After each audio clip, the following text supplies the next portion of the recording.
O Roda Viva entrevistou Jair Bolsonaro, candidato à presidência da República do Brasil.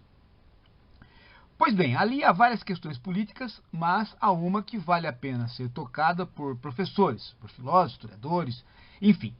E aqui eu não posso fugir ao meu trabalho, de esclarecimento público quanto à questão da escravidão. O Jair Bolsonaro disse que os portugueses nunca pisaram na África, que eles chegavam lá só para apanhar os escravos que os próprios negros já escravizavam. E esta informação não tem correspondência histórica nenhuma, ela é uma deturpação histórica. Os lugares de escravidão na África, os portos de escravidão na África, os lugares de compra de escravos na África, não foram feitos por africanos, foram feitos por europeus, né, que montaram esta estrutura escravocrata, né, para caçar negros, sim, para caçar negros africanos, sim, para a escravidão.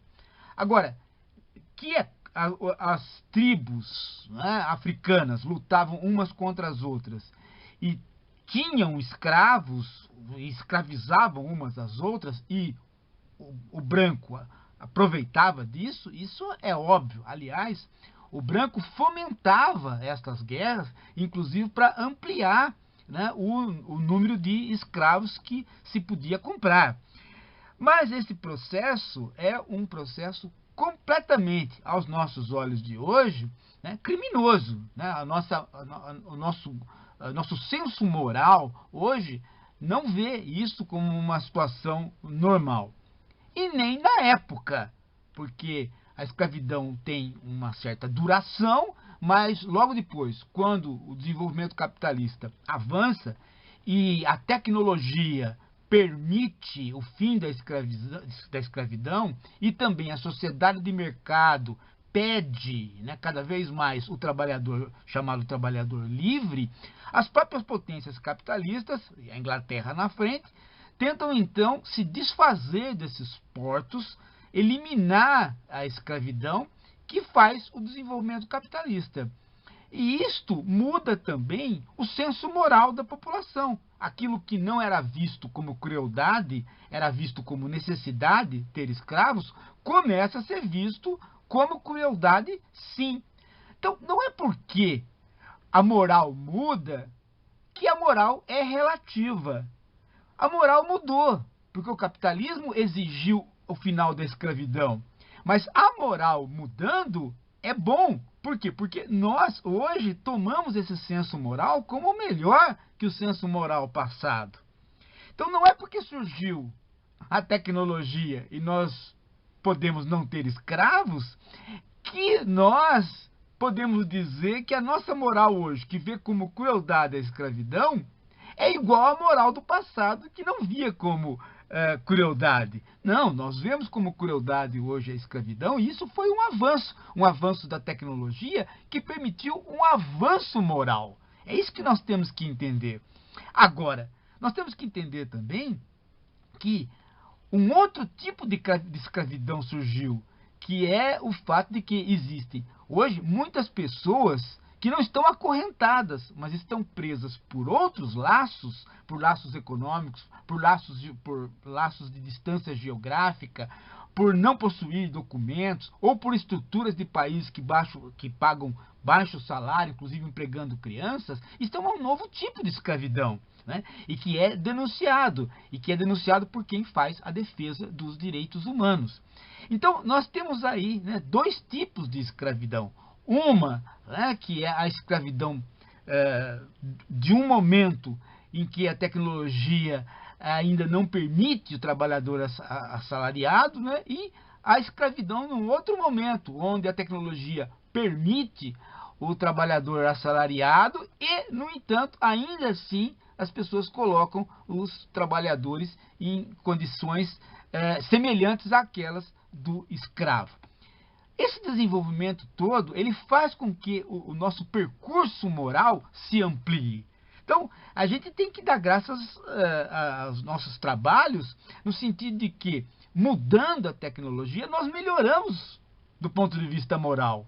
E não dizer, olha, ora bolas, né? Naquele período era necessário o escravo, então aquilo não foi uma crueldade. Pelo contrário, muita gente que via aquilo como necessidade, no entanto, já tinha compaixão de quem estava sofrendo a escravidão e já começava a lutar pelo fim da escravidão, mesmo não sabendo como que seria o futuro, como que seria a força de trabalho futura. Então também há aqueles heróis, né, que percebem para onde está caminhando as coisas, né, e fazem a intervenção no sentido da melhoria moral. Agora, tudo isso para dizer o quê?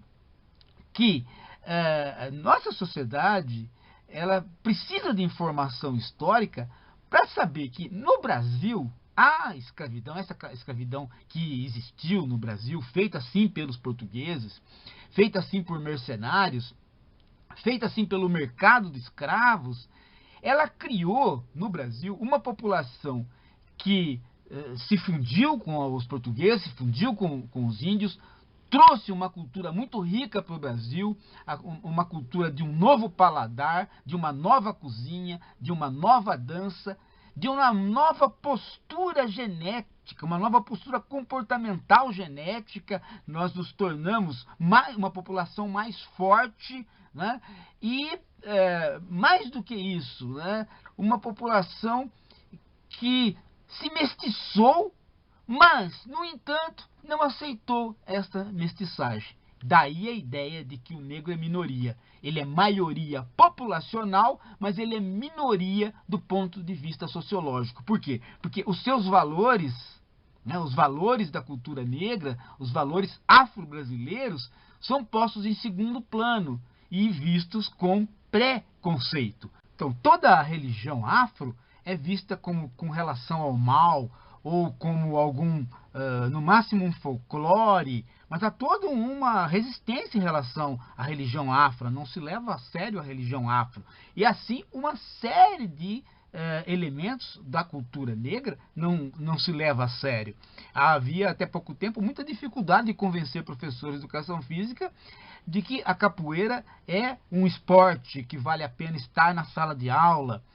A própria nossa iconografia, né? A boneca negra, o menino negro, o herói negro, tudo isso é muito difícil de você aceitar na nossa sociedade. Para vocês terem uma ideia, esses dias o Boticário fez uma propaganda com uma família só de negros, né? Aí para induzir a compra nos dias dos pais, e você não imagina a quantidade que apareceu no Facebook em relação a esta propaganda de manifestação negativa, não gostando da propaganda. Aí você chega para a pessoa e pergunta, mas por que você não gostou da propaganda? Aí o sujeito titubeia, depois sabe o que ele fala? Ele fala assim, faltou diversidade. Ou seja, quando tinha só o branco, não faltava o negro. Agora que tem só o negro, então falta o branco. Faltou diversidade. É toda uma questão conservadora que está entranhada na nossa sociedade e que isso faz com que a cultura afro, né, não tenha paridade com a cultura não afro. E aí então surge a questão do conceito de minoria sociológica, que está ligado a essa uma disputa cultural e não ao número. Pois bem, para resolver isso é necessário que também levar em conta os espaços públicos, os espaços sociais, a geografia da sociedade. E aí entra a questão das cotas. Ampliar o número de negros na universidade, para que existam mais negros advogados, mais negros médicos, mais negros engenheiros, mais negros filósofos, mais negros jornalistas, de modo que as pessoas olhem e não estranhem o negro numa profissão, e aí entendam perfeitamente que se trata da mesma civilização e o preconceito rapidamente diminui em países que fizeram isso. E não me venha com essa história de que cota, né, é racista porque quer considerar o negro menor, porque ele não poderia entrar na universidade pela própria competência. Ele entra pela universidade pela própria competência, mas ele não fica. E mesmo o trajeto dele para chegar numa boa escola, para poder prestar a boa universidade, também não é a mesma coisa que é para o branco. E aí não é só a questão da pobreza, é sim a questão da pele, porque eu estudei em escola pública boa. Quando a escola pública era boa, eu estudei nela e ela não tinha negros, né? Ou seja, o branco pobre conseguia chegar nela, o preto não conseguia chegar nela, o negro não conseguia chegar nela, né? E por que ele não conseguia? Porque ele era mais pobre que o branco pobre? Também isso, mas porque ele tinha a questão do preconceito. A sociedade sempre dizia para ele, né? O teu lugar não é aqui. Você não vai conseguir chegar até o final. E, além do mais, você não foi feito para isto. Né? Você não foi feito para ser médico, você não foi feito para ser filósofo, você não foi feito para ser professor, você não foi feito para ser engenheiro, você foi feito para puxar carroça, você foi feito para o trabalho manual, você foi feito para aquilo pelo qual você veio. O português te trouxe para você fazer o trabalho da colheita do café e você vai continuar assim. E se não tiver mais a colheita do café, você vai para o morro, você vai para a favela para traficar, porque lá é teu lugar. Entendeu? E depois nós vamos pôr o policial negro para caçar você, como punhamos o capitão do mato. É tudo isso que está entranhado na nossa sociedade e a cota quebra com isso, ajuda a maior integração, ajuda a uma miscigenação profissional, depois da miscigenação que já houve, que é a nossa miscigenação de sangue. Né? Então, nós temos que prestar atenção nisso, prestar atenção nessa chaga que foi a escravidão. O Brasil, como o último país do mundo ocidental que aboliu a escravidão, né? E depois, para essa situação de injustiça que vivemos.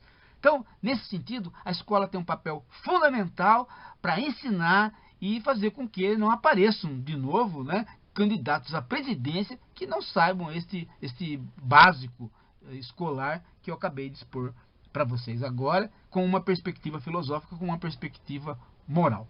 É isso, gente.